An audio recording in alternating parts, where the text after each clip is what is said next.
የአፍሪካ ህብረት የተባበሩት መንግስታት ድርጅት የኢኮኖሚ ኮሚሽንና የበርካታ ዲፕሎማቶች መቀመጫ የሆነችው አዲስ አበባ ባለፉት ጥቂት ዓመታት እውን ያደረገቻቸው መሰረተ ልማቶች ይበልጥ ተመራጭና ዓለም አቀፍ ጉባኤዎችንም ለማስተናገድ ሳቢ አድርገዋታል። በዚህ በወራ ግንቦት ብቻ 8 ዓለም አቀፍ ጉባኤዎችን ያስተናገደችው ከተማዋ በሺዎች የሚቆጠሩ የዓለም ዜጎችን ተቀብላም አስተናግዳለች። ላለፉት 5 ቀናት በአፍሪካ ህብረት አዳራሽ ሲካሄድ የቆየው የዓለም የሥራ ድርጅት አካባቢያዊ ጉባኤም በርካቶች የአዲስ አበባን አየር እንዲተነፍሱ እድሉን ሰጥቷቸዋል። የተለያዩ ውይይቶችና የልምድ ልውውጦች የተደረጉበት እንዲሁም ጠቃሚ ፖሊሲ ሀሳቦች የተመላከቱበት 20ኛው የዓለም የሥራ ድርጅት ቀጠናዊ ጉባኤ የተዋጣለት እንደነበረም የድርጅቱ የአፍሪካ አካባቢያዊ ዳይሬክተር ፋንፋን ሩዋኒኖዶ ገልጸዋል። The 20th Regional Conference for Labor-Based Practitioners has broken the record. 20ኛው ቀጠናዊ ሰራተኞችን በስፋት የሚጠቀሙ ተዋናዮች ጉባኤ ከዚህ ቀደም የተደረጉ ጉባኤዎችን ሪከርድ በብዙ መልኩ አሻሽሏል። ይህ ጉባኤ ከ2000 በላይ ተሳታፊዎችንም አስመዝግቧል። 30 ሚኒስትሮችና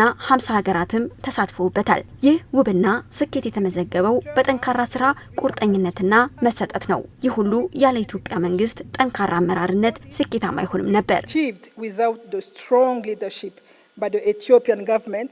በአዲስ አበባ በነበረው የ5 ቀናት ምክክር ላይ የተነሱ ጠቃሚ ሀሳቦችን ወደ ተግባር በማስገባት የዜጎቻችንን አኗኗር መቀየር አለብን ያሉት አካባቢያዊ ዳይሬክተሯ የዓለም ሥራ ድርጅትም ሀገራት የሚያሳዩትን ቁርጠኝነት ለመደገፍ ዝግጁ ነው ሲሉ ተናግረዋል። Let us translate these discussions into concrete actions that will transform the lives of our people.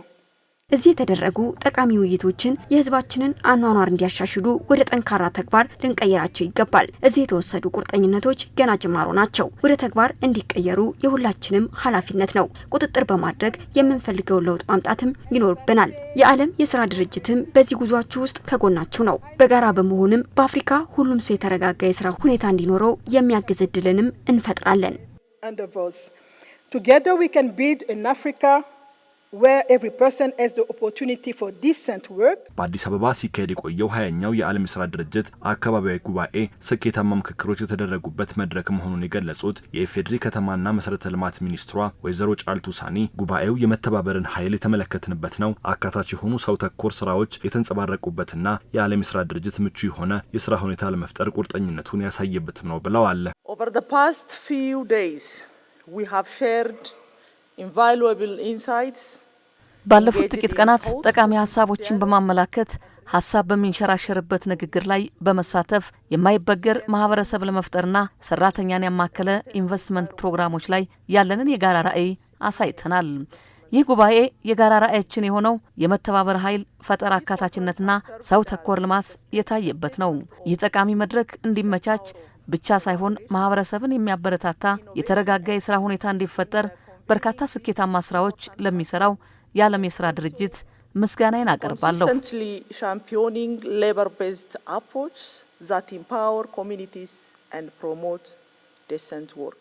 የአዲስ አበባ ከተማ አስተዳደር በከተማ አመራር ሞዴል የሆኑ ስራዎችን እየሰራ እንደሚገኝ ያነሱት ሚኒስትሯ የዓለም የሥራ ድርጅት መር በሆኑ ኢኒሼቲቮች ላይ ለሚያሳዩ ተሳትፎም ምስጋናቸውን አቅርበዋል።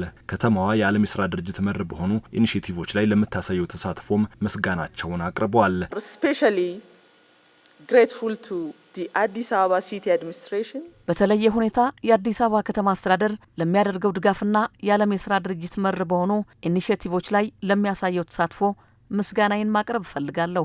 ከተማዋ ሞዴል በሆኑ የከተማ ልማት ስራዎች ላይ ንቁ ተሳትፎ እያደረገችና ሰራተኛን በስፋት ለሚጠቅም ዘላቂ ልማት ያላትን ቁርጠኝነት እያሳየች ነው። Its commitment to employment intensive sustainable development. የከተማና መሰረተ ልማት ሚኒስትሯ ወይዘሮ ጫልቱ ሳኒ በንግግራቸው ማብቂያ ላይም ጉባኤው በይፋ መዘጋቱን አውጀዋል። With that, I now have the honor to officially declare the 20th ILO Regional Conference for Labor-Based Practitioners closed.